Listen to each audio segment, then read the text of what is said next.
Goeiemôre, middag of aand, geloofsfamilie, en welkom by hierdie week se aanlyn diens.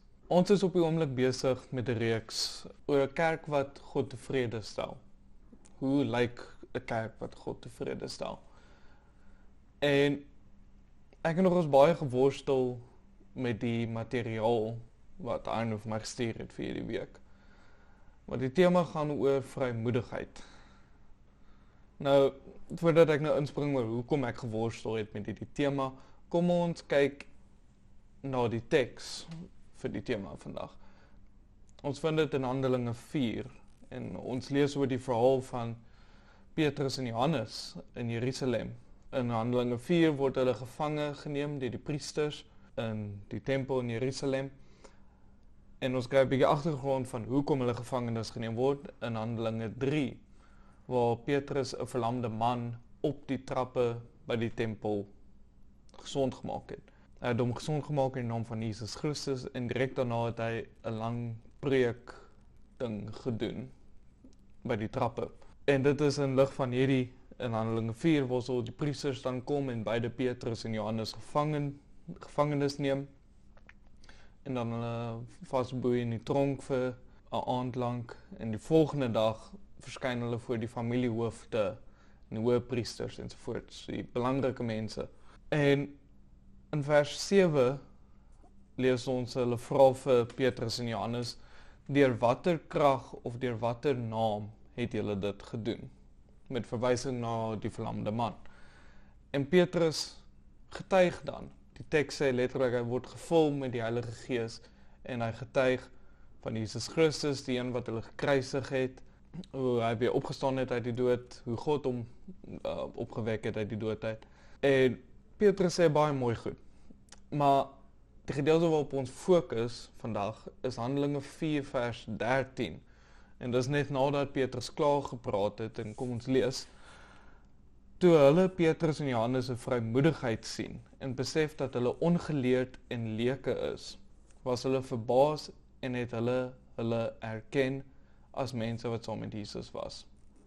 Nou ek het genoem die materiaal wat daar vir my gestuur het baie gehandel oor vrymoedigheid. Die hele storie van Handelinge, die hele boek, die storie van die vroeë kerk is vol verhale van vrymoedigheid. Mense wat nie skaam was om die goeie nuus te gaan verkondig nie, wat nie skaam was om in publieke plekke te preek en oor Jesus Christus te praat en te vertel hoe hy gesterf het vir ons sondes en hoe God hom weer uit die dood uit laat opstaan. En die materiaal het baie gefokus op ons rol in vrymoedigheid. Gevra soos, hoeveel mense het jy vandag vertel van Jesus? Hoeveel nuwe mense het jy kerk toe gebring? Kan jy werklik sê dat jy vrymoedig is vir Jesus? In vergelyking met jou rappiespan, byvoorbeeld, dalk sê baie vrymoedig oor jou passie vir rappie en jy vertel almal daarvan en jy is baie gretig om te praat oor die game wat nou verby is. Of dalk oor politiek, dalk is jy baie vrymoedig oor jou politiese sieninge en jy hou ervan om te praat oor die politiek en die ekonomiese toestande en goed. Nou, die teks vra, of die materiaal vra dan, is ons so vrymoedig met ons geloof, met Jesus? Is ons vrymoedig om mense te gaan vertel van hom, om te getuig oor hom, om mense kerk toe te bring?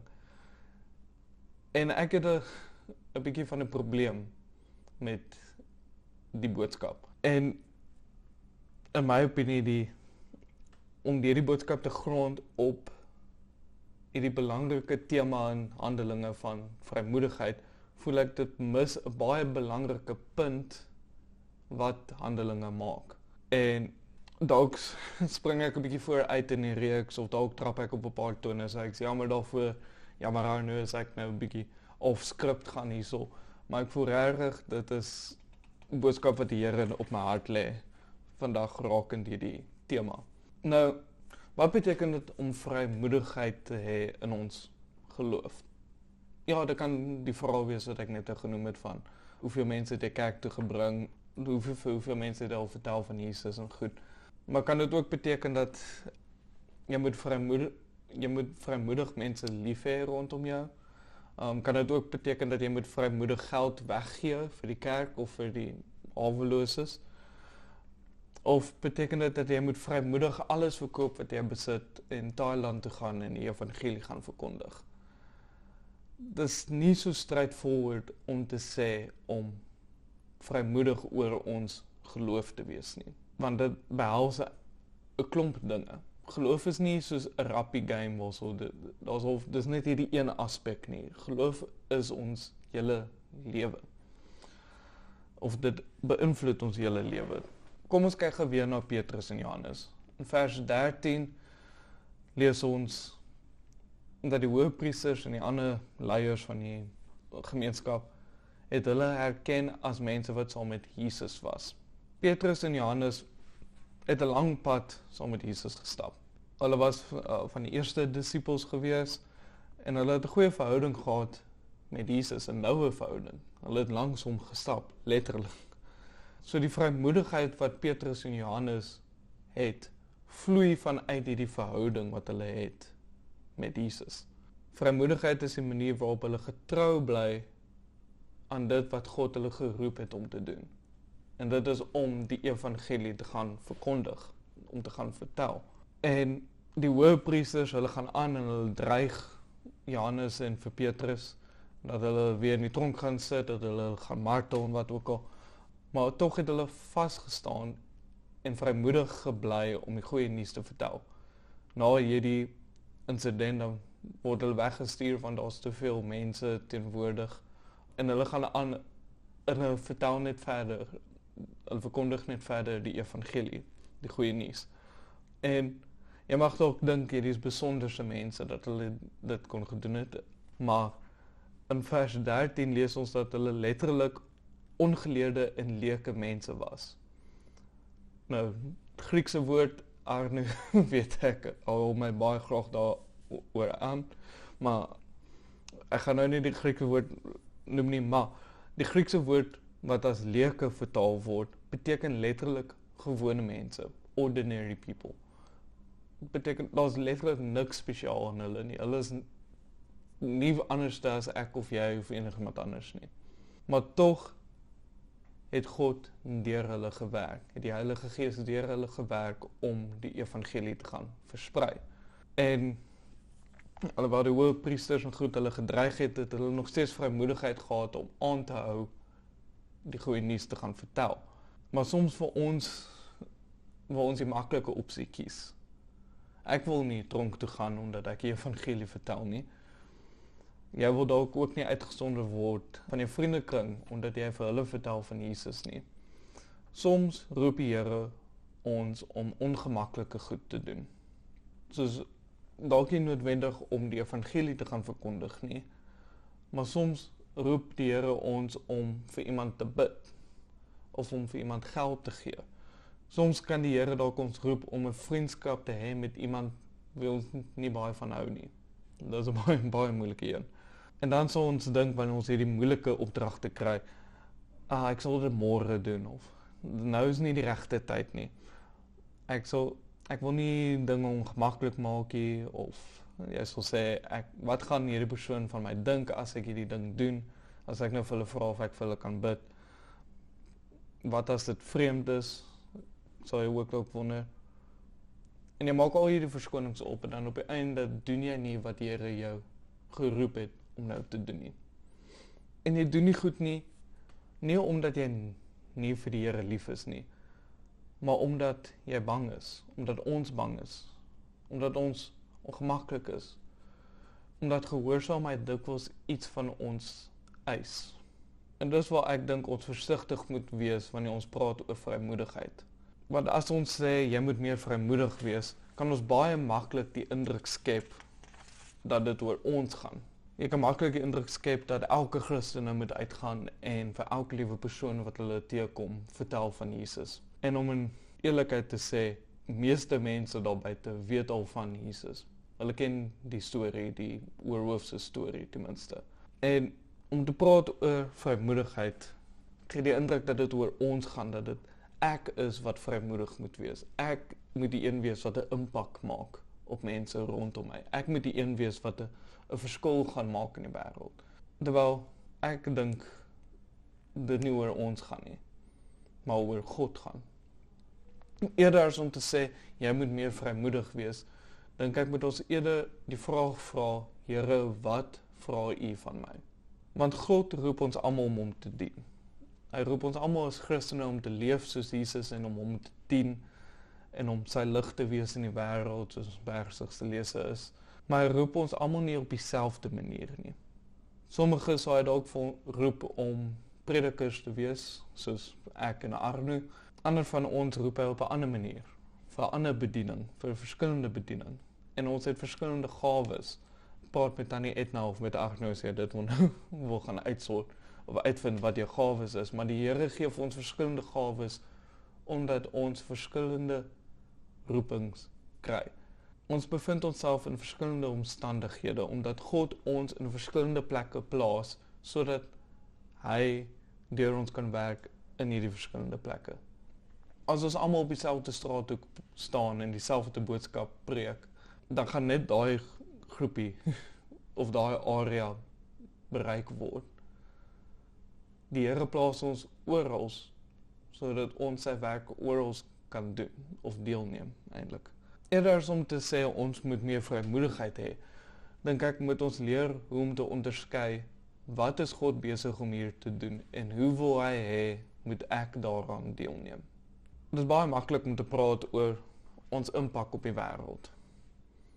Ek wil verskil maak, ek wil groot impak hê, ek wil selfs 'n geestelike impak hê op die mense rondom my. Ek wil meer mense vir Jesus bring. En dit klink mooi om dit so te sê, maar die vraag is, wie doen eintlik die werk? Wie is eintlik die een wat mense na God toe bring? Dis God self.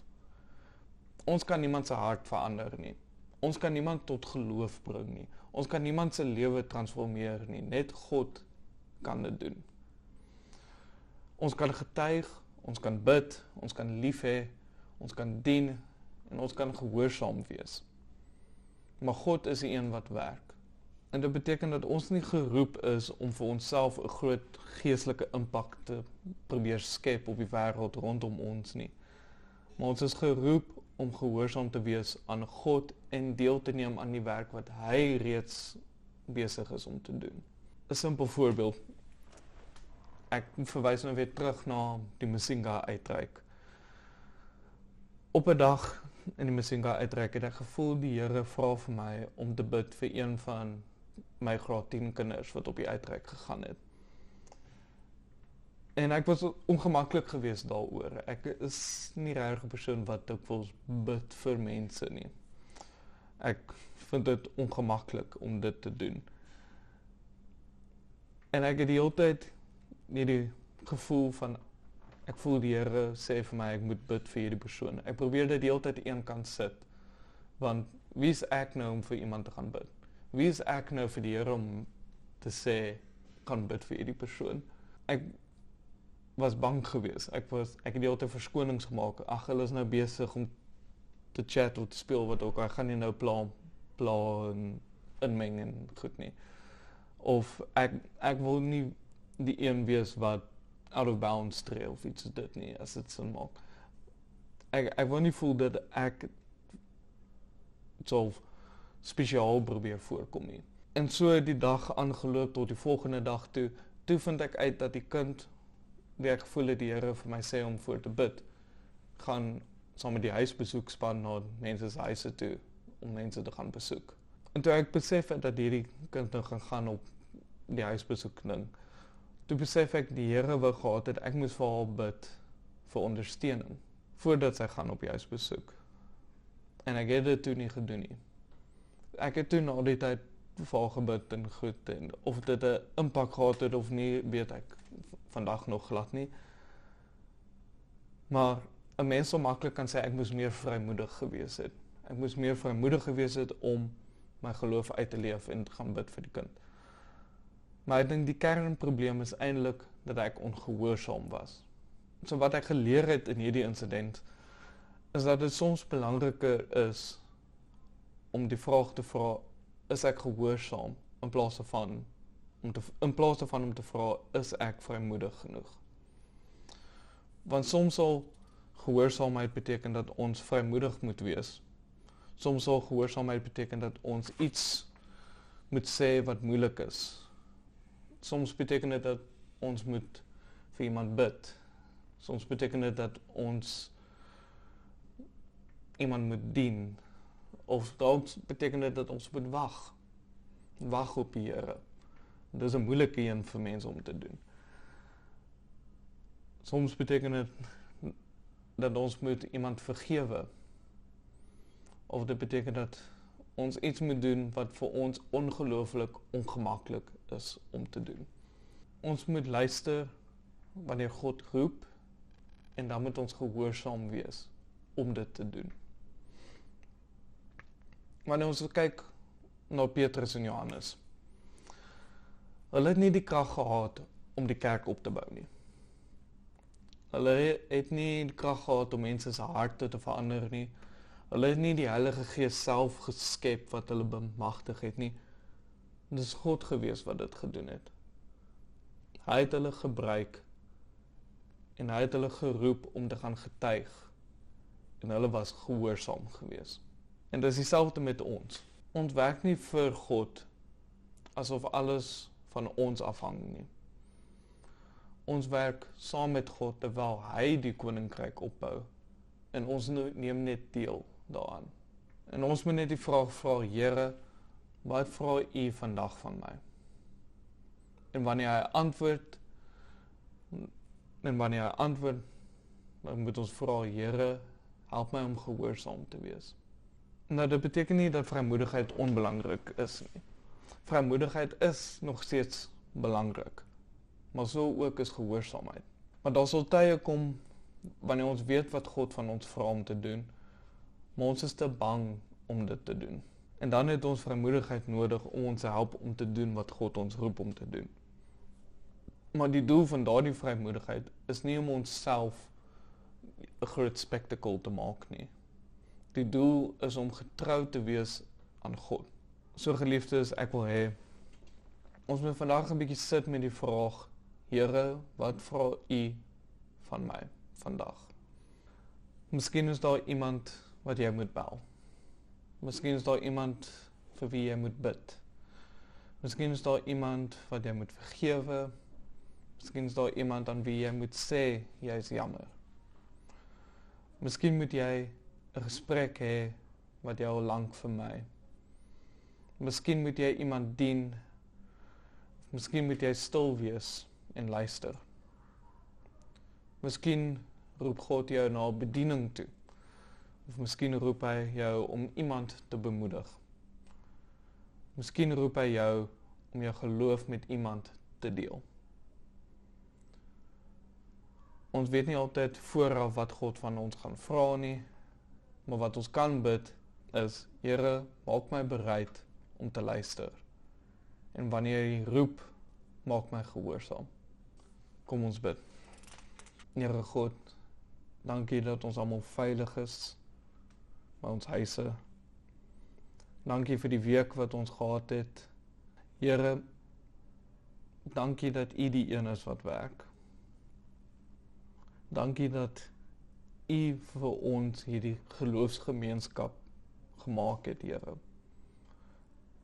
Dat U op U eie mysteriese werk hierdie geloofsgemeenskap gevorm het, ongeag van die werk wat ek of Arne of enigiemand anders gedoen het. Want dit is ultimately nie ons wat hierdie werk doen nie, maar U.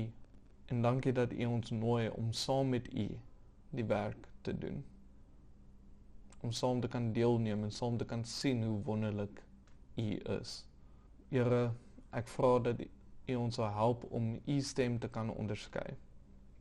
Leer ons om U stem te kan onderskei van al die ander goed in die wêreld. En wanneer ons bang is, wanneer ons ongemaklik is, mag ons die vrymoedigheid ontvang om gehoorsaam te wees, Here. Mag ons nie mense wees wat vol van onsself is en strewe om 'n groot impak te maak op die wêreld nie, Here. Mag ons mense wees wat getrou is aan U, Here. Mag ons mense wees wat U gebruik, waar U ons geplaas het. Here, mag U ons gebruik met die gawes wat U vir ons gegee het, Here. Maar die gawes wat ons ontvang het, kom nie van onsself nie, maar kom van U Heilige Gees af, Here. En die doel van die gawes is vir U koninkryk. Here, wanneer ons nie weet wat ons moet doen nie, of wat ons wil doen nie, help ons om te wag en te luister en te vertrou op U, Here. Want ons lewe behoort nie aan onsself nie, Here. Ons lewe behoort aan U. Here, sal U saam met ons wees, ons vashou in die regterhand en beskerm, totdat ons weer vir mekaar sien, Here. Bid dit in Jesus Christus naam alleen. Amen. Amen. Dankie julle, en ek sien julle weer volgende week by die in-persoon diens.